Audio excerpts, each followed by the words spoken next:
Bab 252 Prajurit wanita mencari perlindungan. Tentu saja, lain halnya dengan kelayakan Putri Bella untuk direkrut, yang cuma didapat dengan mengandalkan kekuatan belakang panggung kerajaan. Kalau bukan karena gadis manja Ogen, dia akan memberikan tempat ini kepada seseorang yang lebih pantas. Kalau memasuki klan Hiden dan bakatnya tidak cukup, mungkin tidak bisa berkembang. Tapi yang tidak diharapkan Ogen adalah bahwa di babak pertama persidangan ini, semua prajurit akan saling bertarung. Selain itu, telah berkembang menjadi penampilan seperti ini. Untungnya, dia mengirim Grand Emperor dari rumah Pangeran Ponyo untuk mengikuti Putri Bella sebagai pelayan untuk memastikan keselamatan Putri Bella. Namun, di tempat hantu dan dewa ini berkumpul, dapatkah Grand Emperor benar-benar menjamin keselamatan Putri Bella? Selanjutnya, Devan membiarkan para wanita untuk bertempur, memungkinkan mereka mengasah keterampilan bertarung mereka yang sebenarnya. Wanita-wanita ini bukan orang-orang baik dan dengan Devan di sekitarnya, mereka tidak keberatan. Hanya dalam 1 jam, ribuan prajurit mati. Mereka telah membangun reputasi yang sengit. Itu membuat banyak prajurit ketakutan. Terutama jenis tim prajurit yang diorganisir untuk memburu prajurit wanita, mereka akan dibunuh satu persatu. Tapi prajurit wanita lainnya tidak seberuntung itu. Mereka tidak punya tempat berlindung seperti Devan.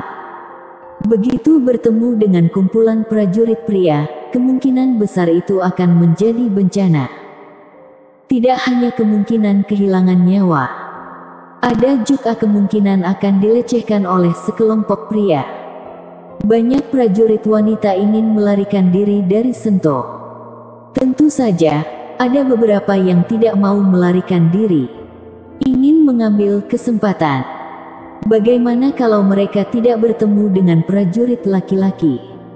Ada beberapa prajurit wanita yang punya mentalitas seperti, toh, pertemuan pemilihan cuma diadakan setahun sekali.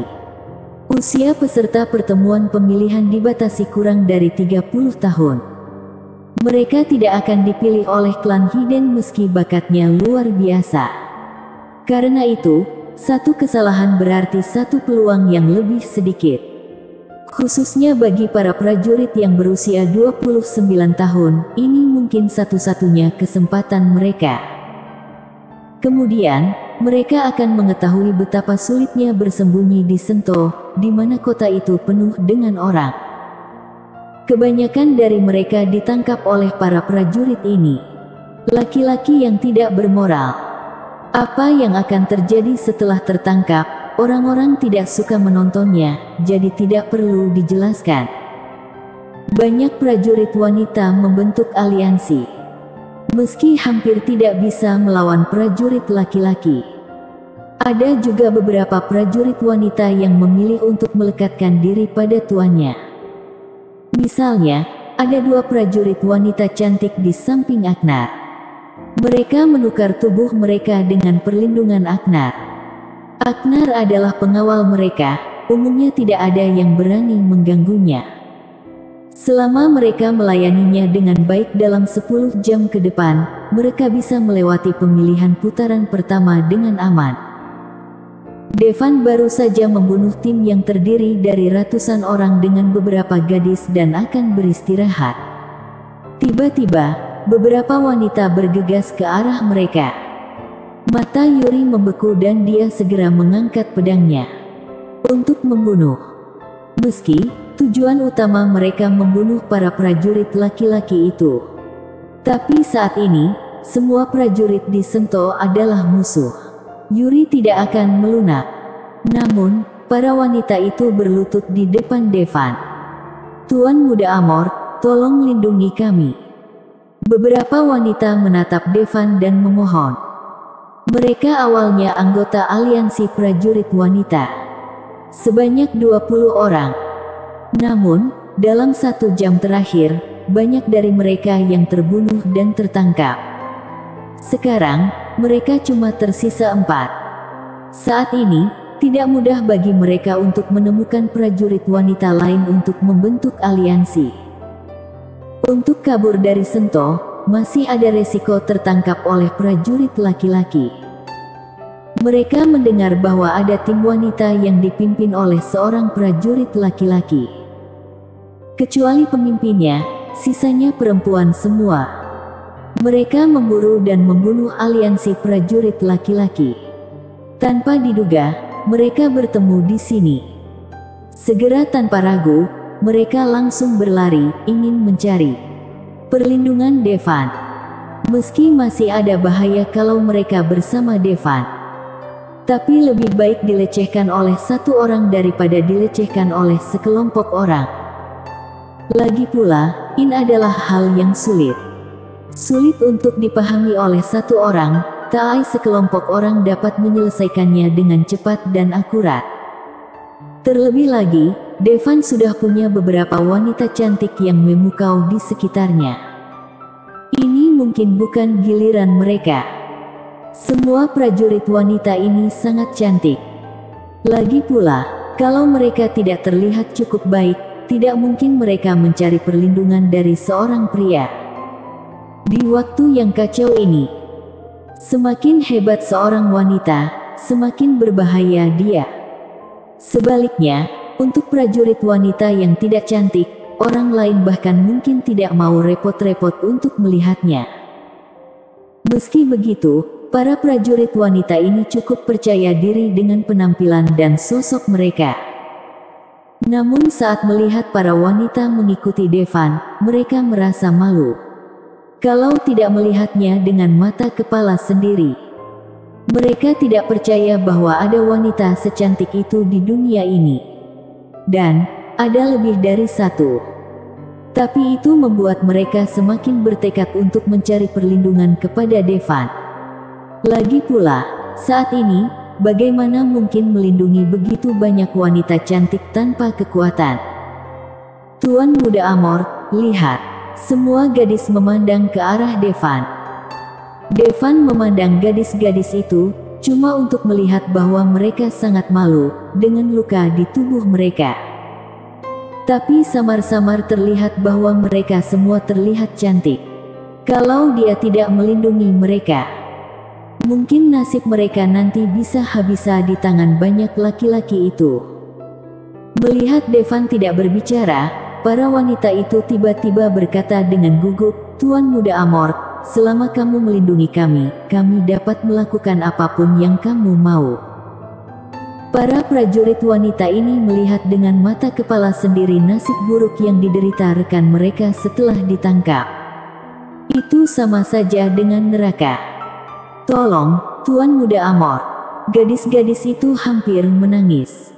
"Kalian bisa mengikuti kami, tapi kalian tidak boleh mengganggu kami," kata Devan akhirnya. "Jangan khawatir, Tuan Muda Amor. Kami akan mengikuti Tuan dan tidak akan pernah mengganggu. Kalau Tuan Muda Amor membutuhkan kami, panggil saja." Setelah mendengar kata-kata Devan, semua wanita itu merasa bahagia. Dalam hal semacam ini, jika ada satu, akan ada dua, dan jika ada dua, akan ada tiga. Hanya 2 jam kemudian, di belakang Devan, sudah ada sekumpulan besar yang mengikutinya.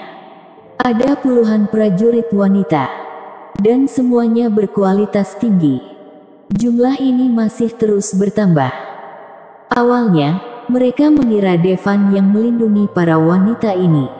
Tiba-tiba, saat menghadapi aliansi prajurit laki-laki, mereka yang menyerang adalah semua wanita di sekitarnya dan Devan tidak menyerang sekalipun. Para wanita cantik di sekitar Devan, mereka juga sangat kuat. Selain itu, semakin banyak gadis berkumpul di belakang Devan. Aliansi prajurit pria yang ingin bermain melawan mereka tidak punya pilihan selain menyerah. "Aku pikir untuk mendapat perlindungan Tuan Muda Amor, aku harus mengorbankan diri kepada Tuan Muda Amor. Sekarang tampaknya meski kita mau, itu bukan giliran kita." Bersambung.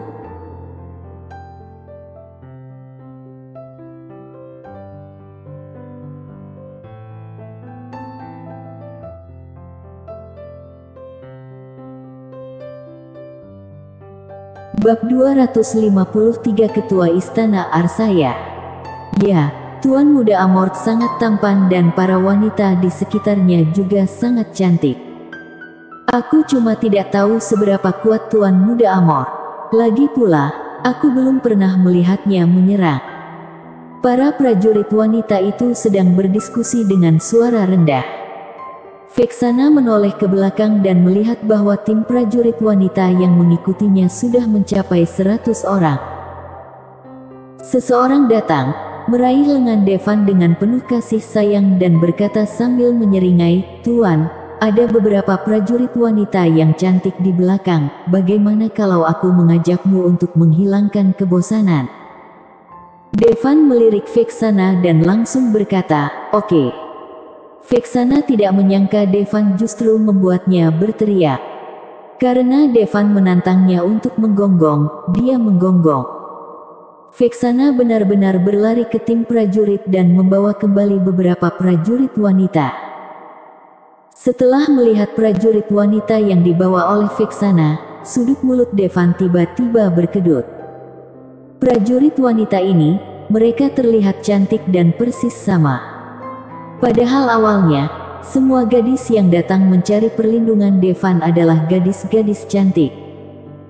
Namun dengan pertumbuhan tim di belakangnya, banyak juga orang yang datang untuk memancing di perairan yang bermasalah. Toh, selama mereka bergabung, Devan tidak akan melihat satu persatu.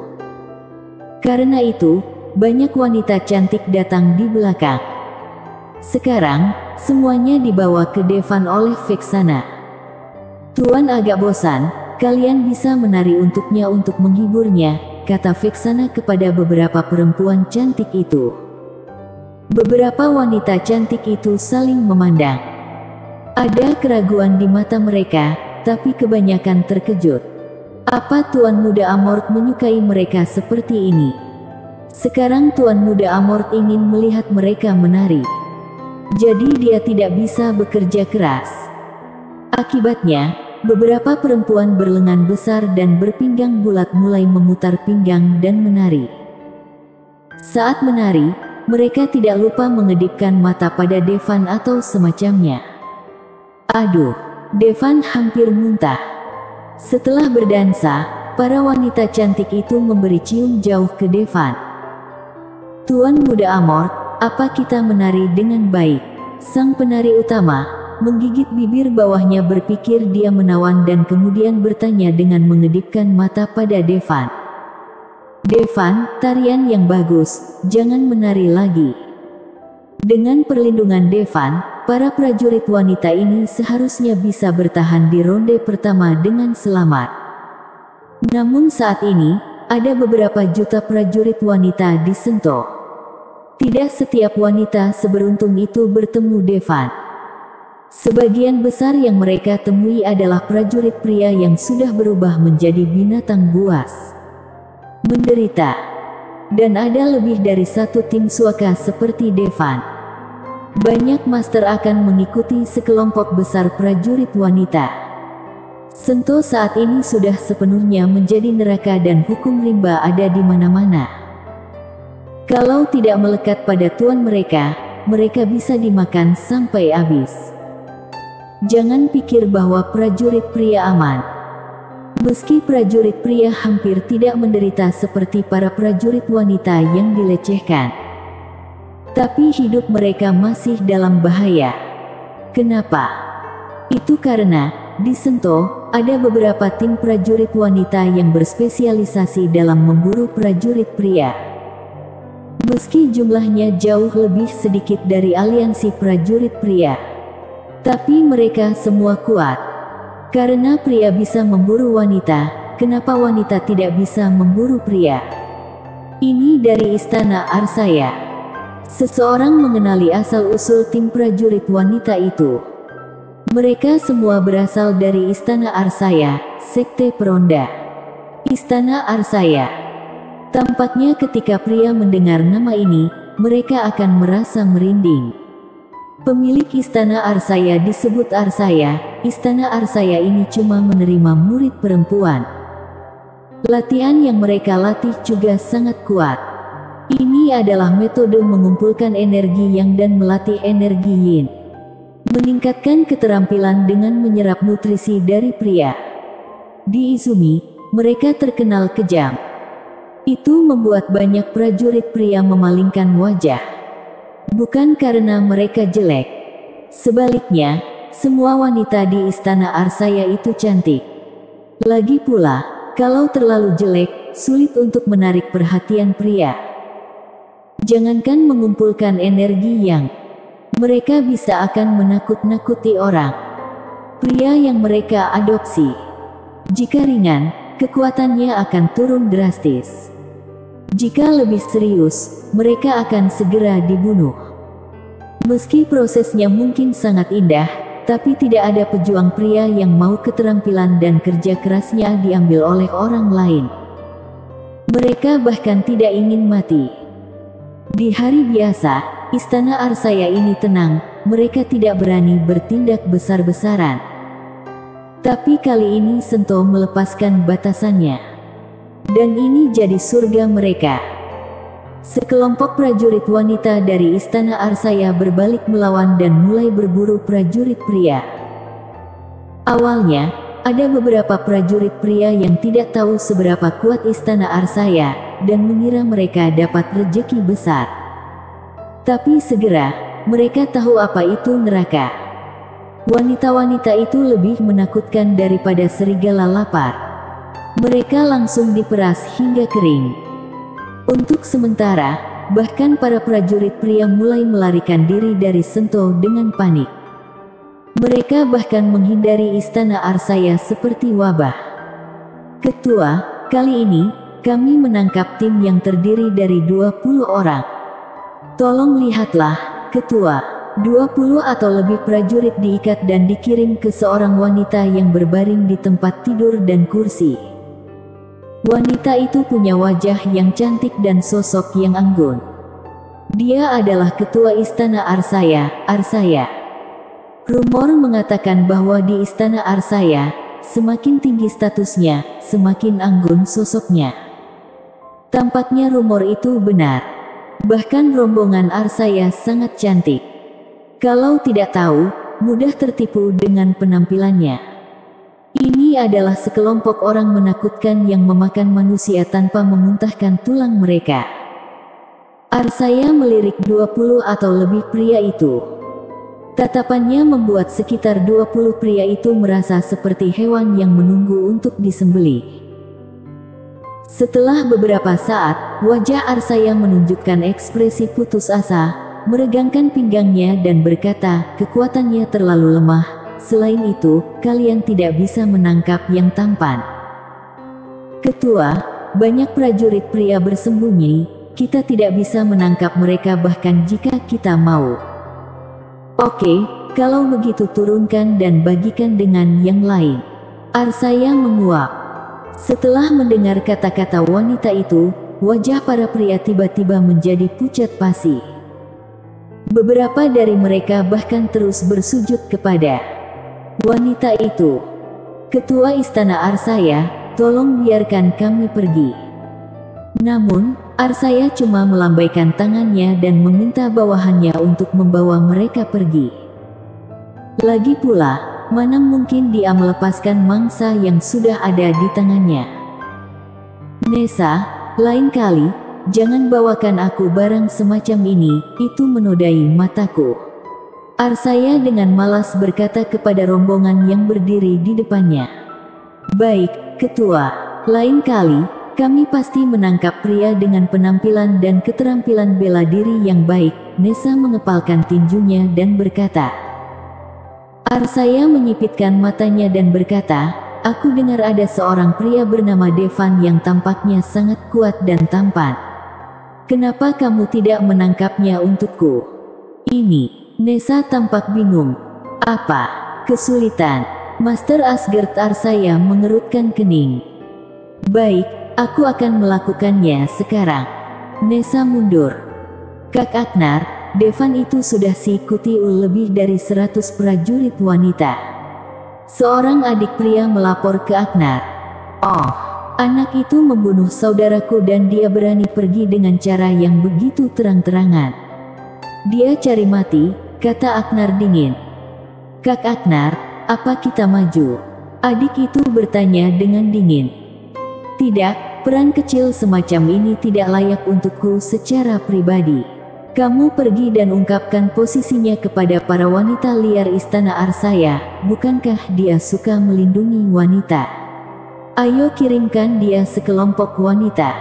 Senyum jahat bersambung.